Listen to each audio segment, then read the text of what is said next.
We'll get over the awkwardness of this first page. I'm gonna have to move. I had like this. Give me a minute. People can watch us. No, I won't do that to them. Let me open this up. From here, volume. Move this over. What's going on? How you doing today? Pretty good day. Pretty good day. Yeah. What do you want to get into today? Well, let's talk about trauma, Ryan.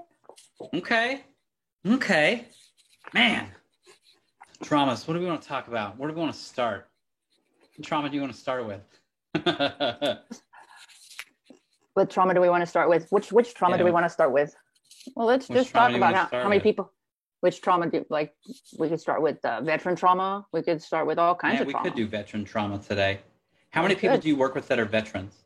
About two. So you work with two people that are veterans now, but when they come to your groups and stuff like that, how many of them there at the groups? Half, quarter, 75%? Like how many of them do you think are actually veterans? Most of them are not. Most of them aren't even veterans. A lot of them are just, most of them are not. There's a lag. Yeah. No, that's the I can't hear you, Ryan. You can't hear me? All right, hold on.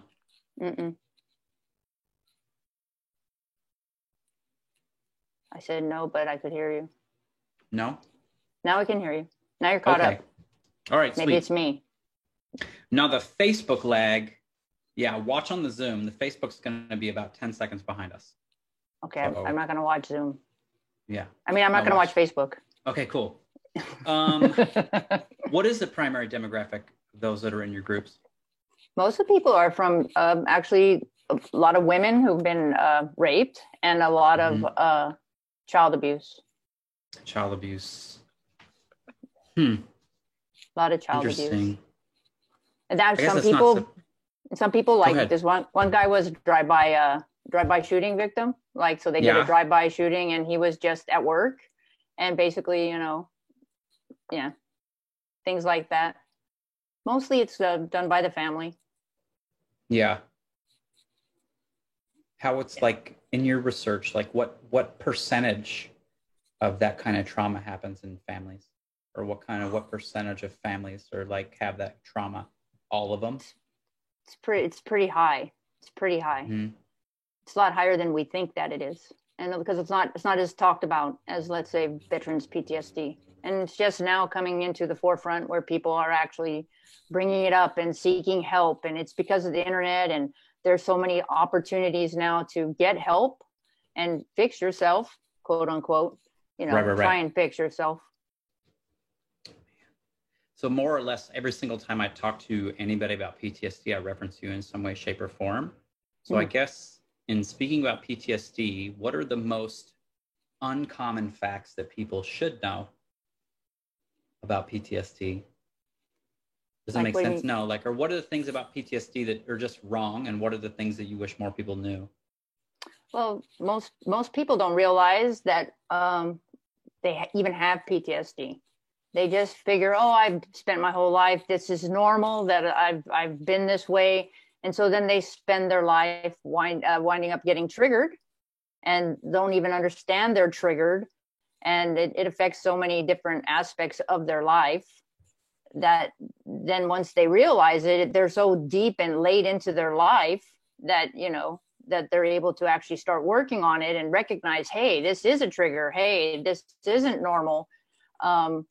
That's probably the big thing, is how many people late in life. And then also people come who are young in life. And then there's the part is, are they ready? Are they really ready to start working on it? Or are they just, they're aware of it. A lot of now younger people are aware how wrong it was and how abused they were. But like in the early 20s, when they start working on it, there's, it's a thing. What else?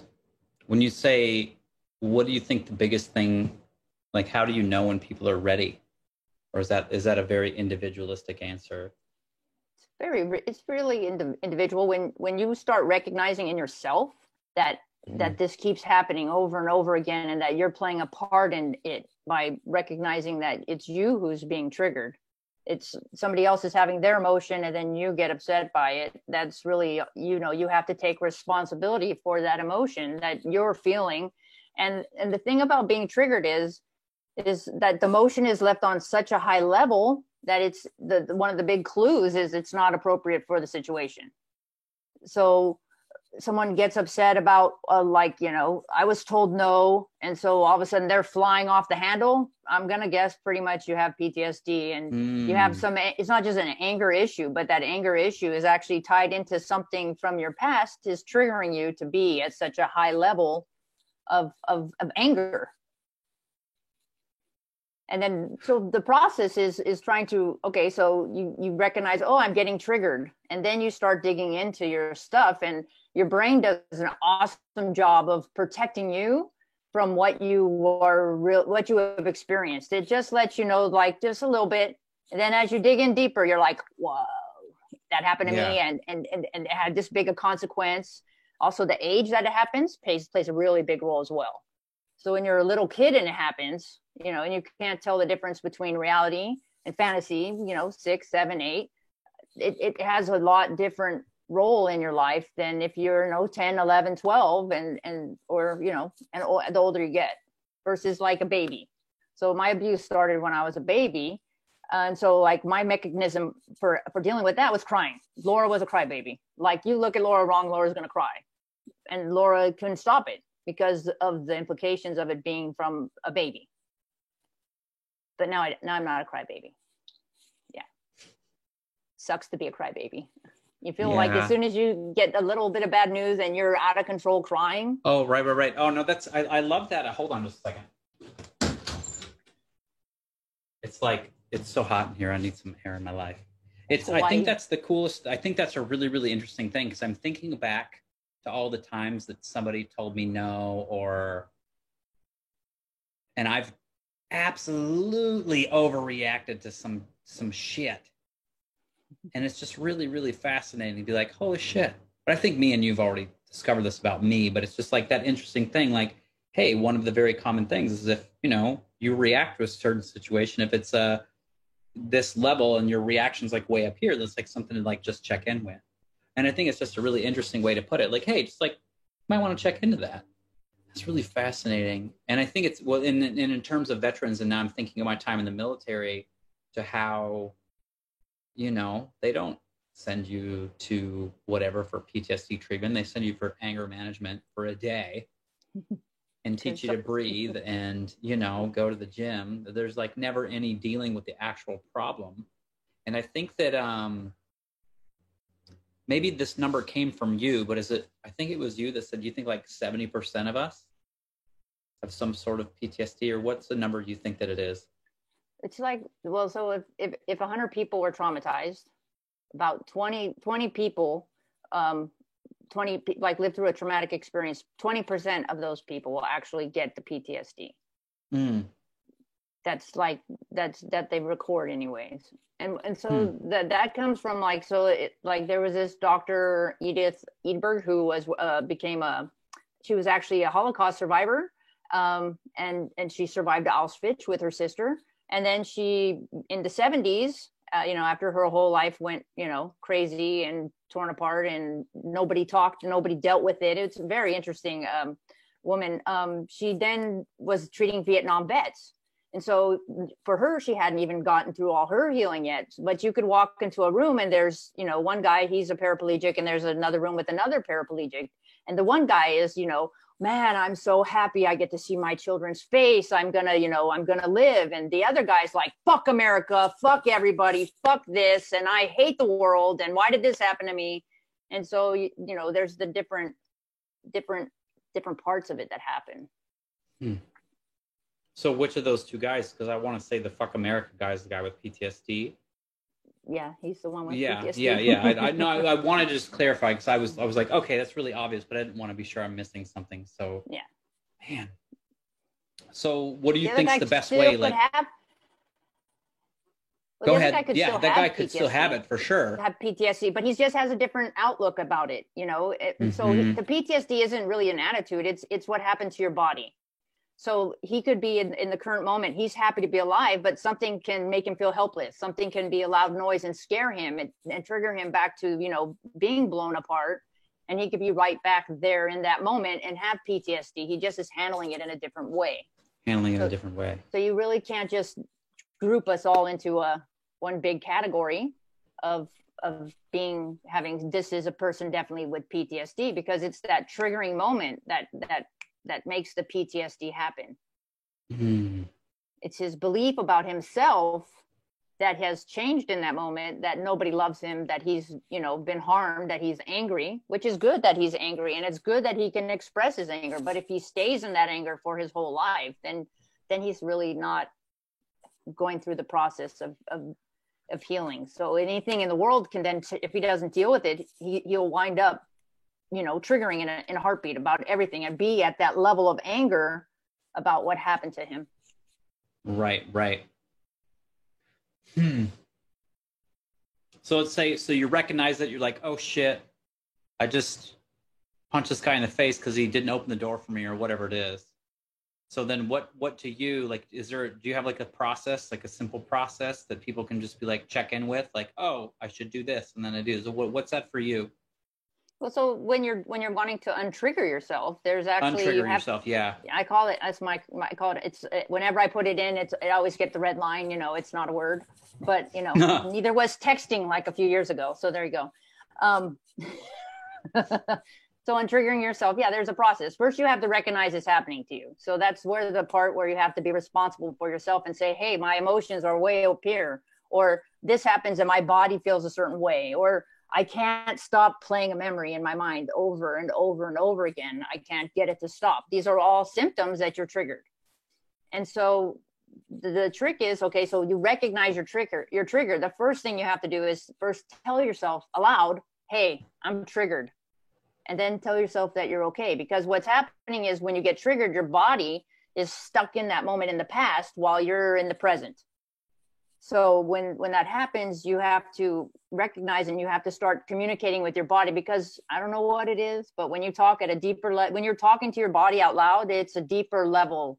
Like every piece of you gets hit, including your subconscious mind, because you can definitely use your thoughts and make yourself, you know, go into some terrible frenzy of anxiety or anything, you know, depression and things like that with your thoughts. But it's by talking out loud that you actually get out of it. Like if you went to the therapist and you've never said anything, you would wind up, you know, not accomplishing very much. But it's even just the talking to the therapist who will help you hear yourself saying it. Does that make sense? So like in an earthquake, no, it makes perfect sense. So here in an earthquake in LA, if an earthquake happens, everybody's like, hey man, where were you during that earthquake? Did you feel it? What were you doing? Yeah, right? Yeah. Everyone's sharing it and experiencing it. I went outside of the house and I camped, you know, because I was too scared to go back inside, and it's acceptable. You know, everybody talks about it and it's an okay thing. And then they end up staying in LA, even though there's going to be another earthquake in like 3 or 4 years. Yeah, that's just how it is. Oh man, that's such a great example. Yeah. That's such a great example, because everybody experiences it and there's no antagonist behind the earthquake per se. You know, right. It's not some other horrendous event with a person that, you know, that's a member of the family or something that people are hiding from or doesn't want people to find out about. Or that's a really fascinating example. And so I imagine, because everybody's talking about it, that the PTSD of earthquakes probably works itself out. Exactly. Or you move, but it's like, or you move. That's so interesting, because it's like one of those things. It's like, why would anybody live in New Orleans? You know, that's probably because everybody shares the experience and everybody talks about it and everybody exercises that emotional and physical pain of it. Oh, cool. We're all still here. Let's rebuild the house until Hurricane Katrina's sister or whatever. I don't know. Like, it's, you know, it's really fascinating. Those are really great examples. Huh. Nice. I'm super stoked. I'm like so excited that I learned that today. That's really valuable information, because it's like, because you can show people that using your voice and speaking that stuff out loud, it works. It really does. Correct. It really, really works. And I think that's one of the things that was most valuable that I've learned from you is that you mentioned one time that PTSD is like physically stored emotions and pain in your body from something in the past.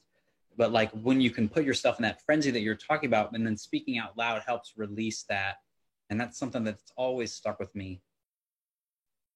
And that's actually how I used to untrigger myself is I would be having a trigger and then I would tell myself, hey, the more triggers I would have going on, like an emotional part, a physical aspect, and then, my brain is there. Subconscious mind's always there. So I would wind up talking to myself through it, like keep reminding myself, taking myself back to the present moment. I mean, I've from some of the flashbacks that I've had, from things that have happened to me, I've been 20 minutes on my kitchen floor dying, literally dying. And I couldn't even speak in the beginning. But when I could speak, that's when I start utilizing, my voice to recreate that I'm here now. And it's not though I only do it once and I'm done. I have to keep doing it until finally my body's like, hey, did I lose it? No, I got you back. We okay. Tripped out for just like a second and then you're going and it's like, once I'm talking to myself, then my body's like, hey, and then I kind of lost you for a second. Oh, my body says, hey, we survived where it's not happening now. It's kind of like there was this guy who, for amputees in India, there's a lot of amputees. And so they have a lot of phantom pains with their nerve pain. And so the brain thinks it's still there. So what happens is this guy invented a box. So you hide your bad hand and you put your other hand in the box and there's a mirror. And you spend a certain amount of time and you look and in the mirror, it looks like you have two hands because you're reflecting your one hand back to your other hand. Right. And so after about 2 weeks of doing this on a regular basis, you set a time and you do it, your brain's like, you know what, that isn't even real. I know you're faking me out. And all of a sudden the phantom pain for the missing arm is gone. And the person is then able to get rid of that horrific pain and move forward and not experience it anymore because the brain is like, wait, this isn't real. And brains are pretty amazing like that. No, it's super amazing. I talk about that a lot, like our ability to reprogram the stuff that we have stored, those programs, the way we're programmed and the way we can, I love that mirror example too. That's really cool. It's interesting too, how simple it is. Like, hey, let's just go do this and have something. It doesn't have to be some sort of, what is your opinion on, I know this book I read recently talked about psychedelics and that kind of treatment versus like what's the two popular things like Zoloft and what's the other one that's really popular? Like what's your opinion between the more, I guess, experimental stuff that they're doing research on now versus the more traditional prescribed methods and that stuff? Or do you think that you should just like this more organic process is a better way to do it? Well, sometimes it's pretty scary what happens in your body. The experience of the trauma that you experience is so scary that, drugs help. Actually, from my experience, when I was stabbed, when I was in the hospital, they actually gave me ketamine. And ketamine is known as the near-death drug. I spent hours believing I was dead, but the positive benefits of the ketamine is that the chemical makes you disassociate already. The chemical process in your body is that makes your brain disassociate from your body. And so when you put it back together, when I woke up, I was like, I've never experienced such a feeling like, my God, I'm not dead, I'm alive, because I literally was dead. And so then there's this automatic reconnection that chemically happens with your body. And they're actually using the ketamine to wind up making it so that you can dose it out. It helps with severe depression, people who are suicidal, because of that disconnect and you actually already die and your body's like, hey, well, maybe that's not what we want. Maybe we don't need to feel that way inside of ourselves. And they're actually using it. I also actually, because I was in so much pain, I actually used psychedelic drugs to try and escape the pain. Like maybe this will help me reset it. I've done actually during my healing, I did some LSD, I did some mescaline, just trying to get rid of the pain. Mescaline didn't really help me, but it was a unique experience. The LSD gave me some relief for about 4 hours, but which was nice because For sure. nerve pain is not cool. And but other than that, it really didn't help me that much. I haven't tried the mushrooms since my current state, but definitely I believe that if you're ready to, it's the organic part of healing that really puts it all together and reconnects your body. Because what you're trying to do is reconnect back to your body. So the ketamine helps a little bit. It helps with the symptoms. And I totally am against people just taking medication. Until, I mean, they could take the medication, but when you're trying to heal and take the medication at the same time, it works against itself because you have to face your fear. You have to feel the feelings inside your body or else you don't actually reconnect. You can't reconnect your body if you're not able to feel your feelings and feel that you're scared and feel that your body is there and feel the pain that you felt and feel all that helplessness and then see that you're not there anymore. So in that aspect, the medication is, that medication is good if you're not ready to face it. But when you're ready to face it, I think it works against you. Because one of the things, so for me, when I was healing my childhood issues, way before I was attacked and stabbed, I had done my therapy. I was all good. And what used to trigger me was going to the dentist because I didn't want to give up my control of my mouth to somebody else. Right. Because it's not fun. So that would be my big trigger. So there I was going to the dentist. There I was thinking I was all healed.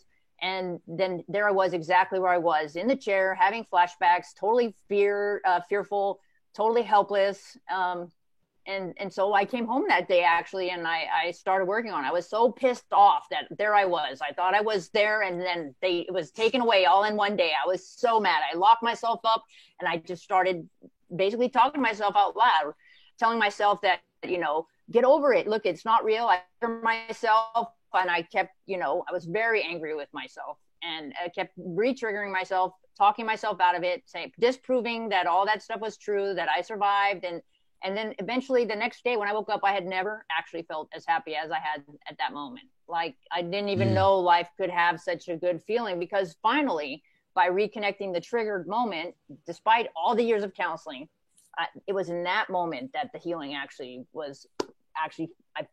felt healed. I felt healed. And then, of course, my story. Three months later, right. I was then attacked. And then I had to do the whole thing again. But at least, it's like a person climbing the face of a cliff. At least I had some anchors in. So when I fell back down, I didn't have to fall. I didn't have to fall all the way back down. I could, just hang there and pull myself back up to where I was and pull myself back up again. So you had this process before you were attacked. Yeah, so I had just actually. Thanks, universe, for this rock was solid. January 29th. January 29th of 2015 was the day I went to the dentist and did that work. And it was March 3rd of 2015 that I got attacked. So yeah, I mean, it was just barely fresh. But at least I recognized what I did. I recognized what happened. Man. What an interesting opportunity to be like, all right, cool. You just put together this cool process. We're going to give you the worst thing possible to prove that it works. Yeah. So true. I remember lying in my hospital bed, like saying, oh my God, I can't believe I'm already back here again. Because I already knew it was going to happen. Like I just knew. Yeah. Just based on once you have PTSD, it's not like it goes away. But in a way, it protects you. It protects me. So I know if I die a traumatic death, I know I won't be totally freaked out and scared because I'll be calm in the moment. I'll be scared, but I won't be scared as I really am. So that part, I like that part. It's kind of like how it is in the movies is so fake. Yeah. Can you explain to us what PTSD, like just like that, what you're telling us now, like, I remember, I think it was you that told me that it's unfortunate that it's called a disorder, that it's actually a really great body tool that does keep you safe. So can you expound on that a little bit more?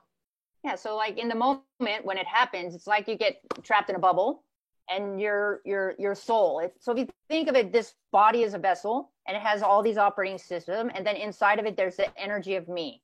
the energy that I was born with. When you're a baby, it's all fresh, it's new, nobody's messed with you. That energy, that's you, that has, you know, that's you, that runs the body, that works together. So when the body gets traumatized, the bubble comes and protects you from experiencing this massive trauma that you're feeling until later. So it protects you for a while, and then it's like, here you go, I did my job. And then basically it gives you the opportunity to work with your body to put it back together. Because when you have PTSD, what happens is when you get triggered, your body takes over and you're out of the picture. You're like helpless. The only way you can really come back is with your voice. Otherwise, your body's like, hey, this is happening, help me out. It's because you're, again, locked away in that bubble, and you have to pull yourself back into your body to reconnect and put it all back together. And so it's like a system. It's like software. I think of it like an app, just an app that, you know, once you know how to use it, it's all cool. Sure, it's not fun to use this app. It's not like, you know, I'm going to get a ton of likes, but what it then gives me back in my body is just amazing. Like I'm me. Yeah. Right. It's funny because I know that you and I have had this conversation like 3 or 4 times, but every time you describe it to me, it's like nobody that I've ever talked to ever.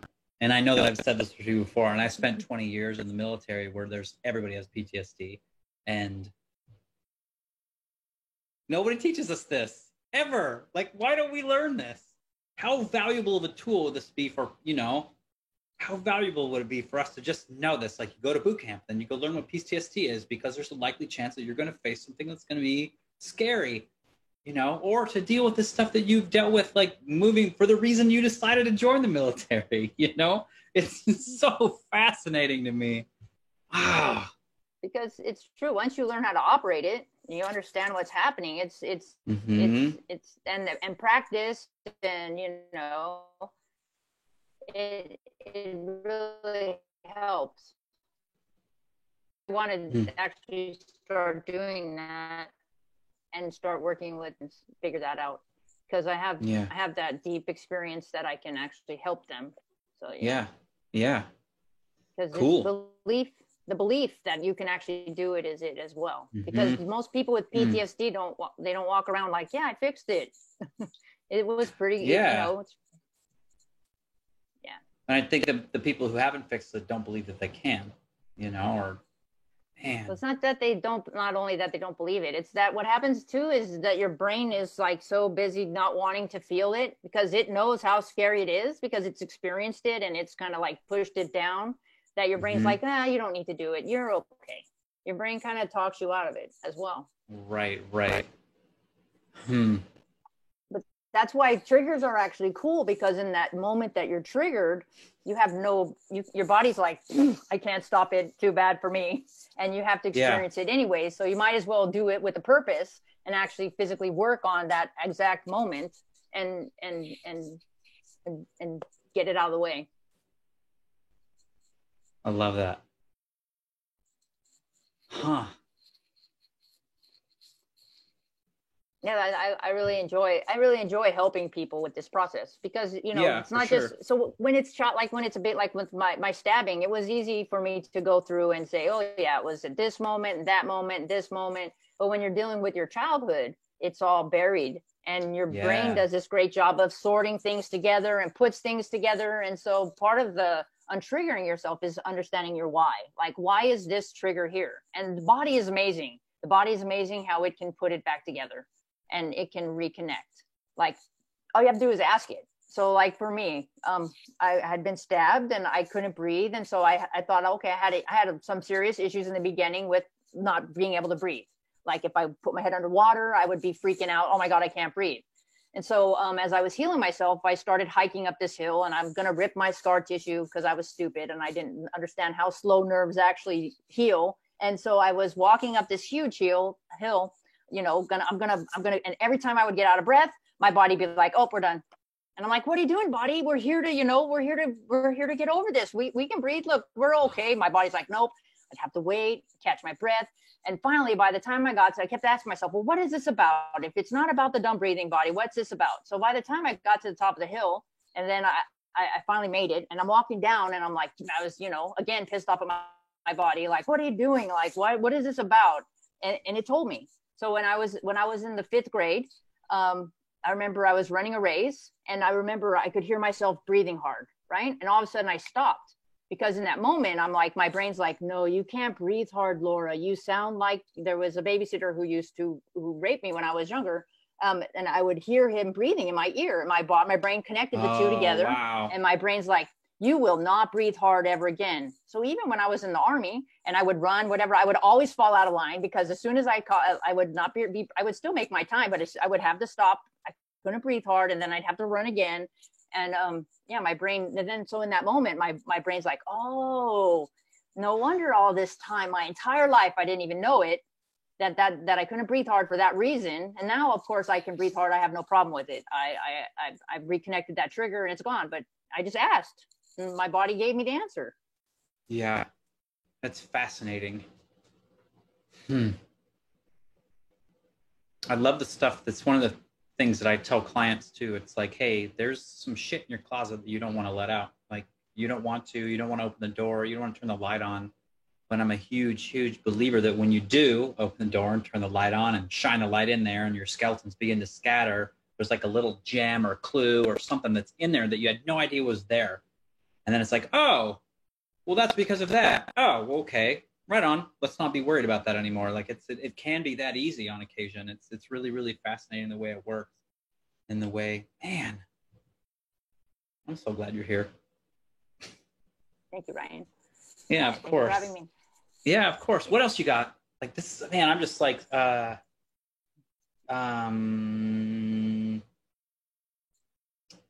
Suzanne, if you're still there, which part specifically did you want her to repeat, or did you miss?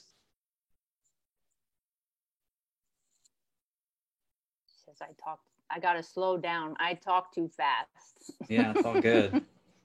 I get too excited about it, because like I Suzanne, really like. She can't hear you. No, yeah, I mean, she might be able to. She might not be there. But because remember, we're also we're like 15 seconds behind. I'm going to have her definitely connect,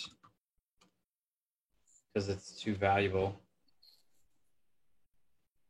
Right on. What else you got? Anything else? What else I got? I got lots, Ryan. What else you got? I know. I guess after everything else, it's like the really big important stuff is that I just want people to know that it's possible. And if anybody out there who's watching this finds themselves connecting with anything that Laura's speaking about, she is easily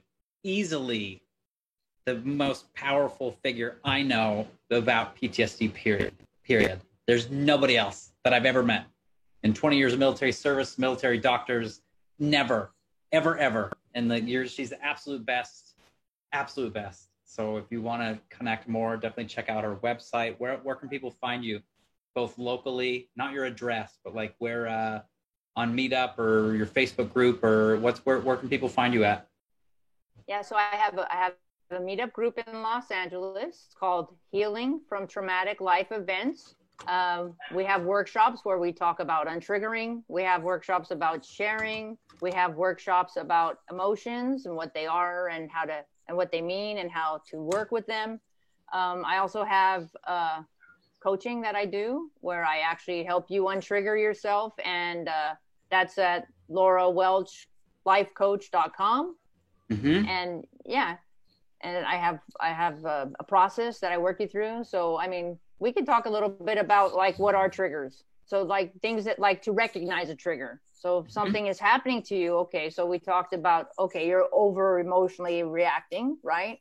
It's not right for the situation. And one of the things, it's overwhelming.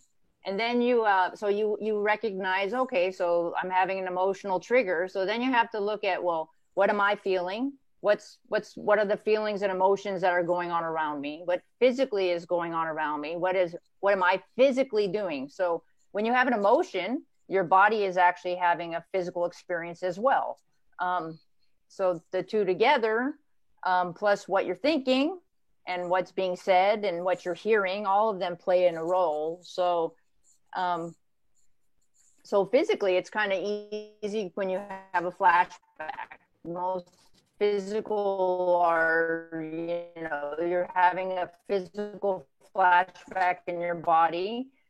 Sometimes it's easy to recognize and sometimes it's not. I would get angry and pissed and fly off the handle. And so my internet connection is unstable. Yeah, hold on just a second. Because I got all bars, Brian. So do I. I got all the bars, Brian. I got fiber in here. It's just because I'm in Hawaii and you're in California. So it just is what it is. Okay, go ahead. Yeah, the whole 2 hours. We're closer together than we were a week ago. Yeah, that's true. That's true. So when you're physically having a flashback, you could be triggered by smell. You could be having sex with somebody. You could just see something. Like any of your five senses can make you have a trigger. And the way you can recognize it in your conscious mind would be replaying a memory, the thoughts that you keep telling yourself in your head. So for me, as an example, when I was healing from the stabbing, I would be, let me finish. Well, let me just finish. So then there's the thoughts in your head. There's the replay mode where it just plays over and over again versus you're having just specific thoughts that you tell yourself. Now a thought versus a voice in your head. So a voice in your head would be like, you're a piece of shit, Laura. And my thought would be, yeah, you're so right. And so the voice in your head is actually your subconscious mind, which you get gut feelings.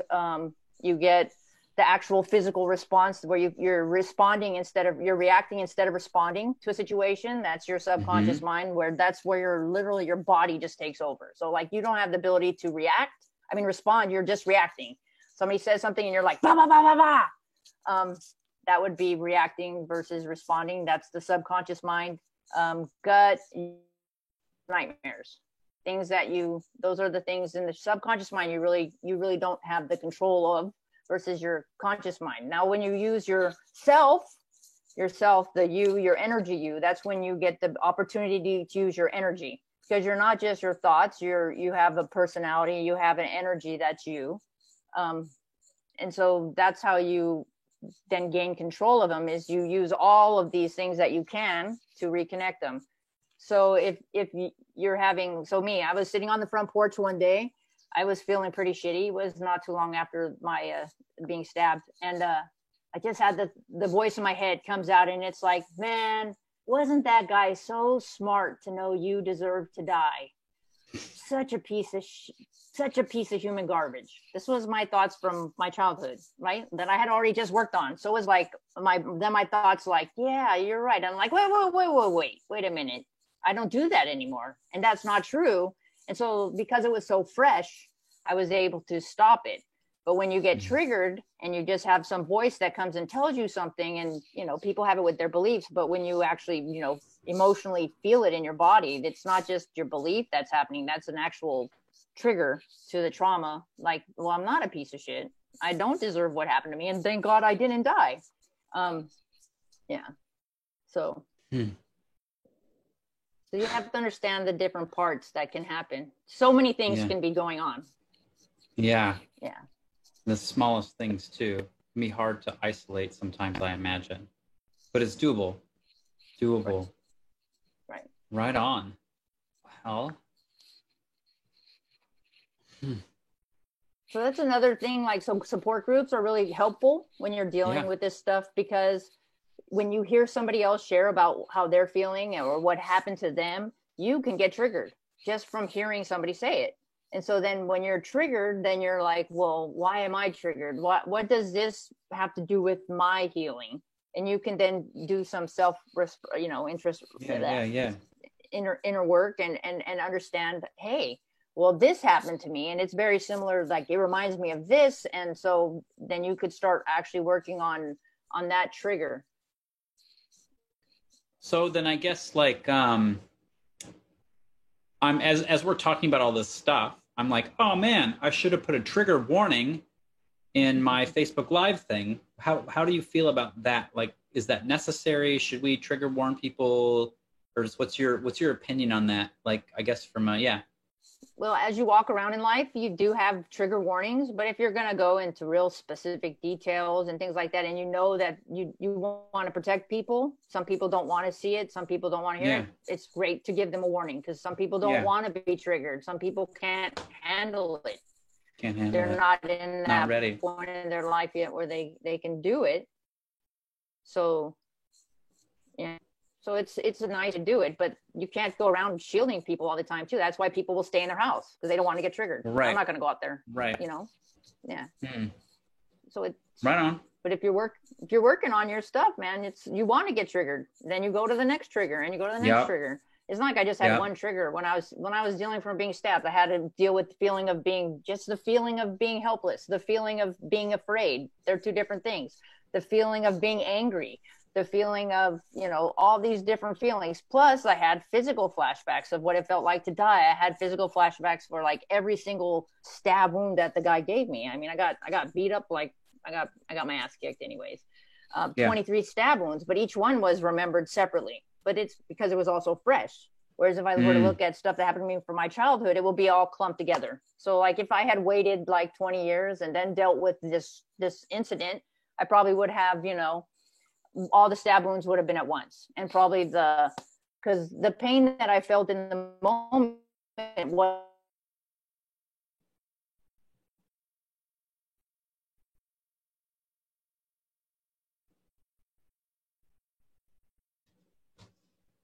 See if we get her back.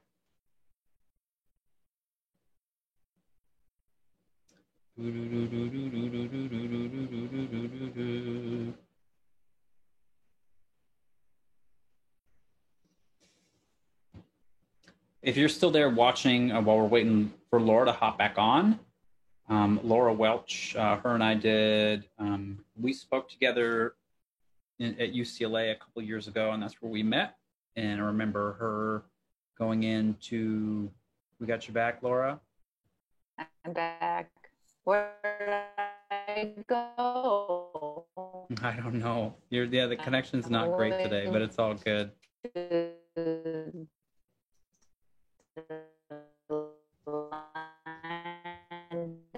No, we're still got a bad connection over here.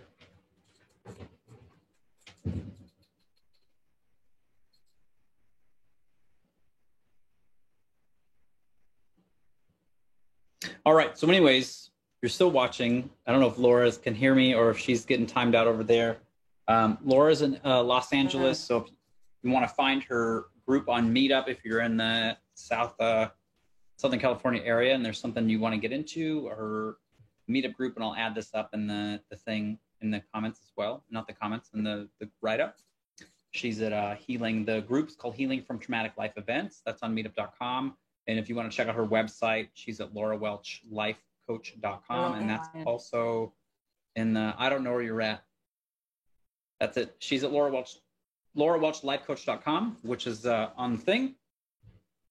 And let's see if we can try one more time. Are you back? I think I'm back. There, you're back for sure. Cool. I don't know where I was. I don't know where you were. Well, probably sitting where you were at, but it's whatever. I was still here. Yeah. Yeah. Right on. Right on. Yeah, no, some good stuff in there. It's all good. We got so much good stuff. I was telling people where to find you on Meetup and sharing your website. They're going to be, I'll go find the Meetup group, or if you have a link to it, I can put that up in the thing as well. And if you want to find Laura and you lose this stuff, find me. I'll help you find her. I'm telling you, nothing less than genius with this subject about post-traumatic stress. And so I appreciate you being here. Thank you, Ryan, for having me. Oh, thank you for being here. I love this. I love it when I just get to hang out and get my mind blown. It's good stuff. Cool. You got anything last things to say before we hop off? No, I'm good. Thanks for having me, Ryan. Thanks. Yeah, of course. Bye, Facebook. We'll see you later. Thanks, Bye, Laura. Facebook. Bye, everybody. Bye.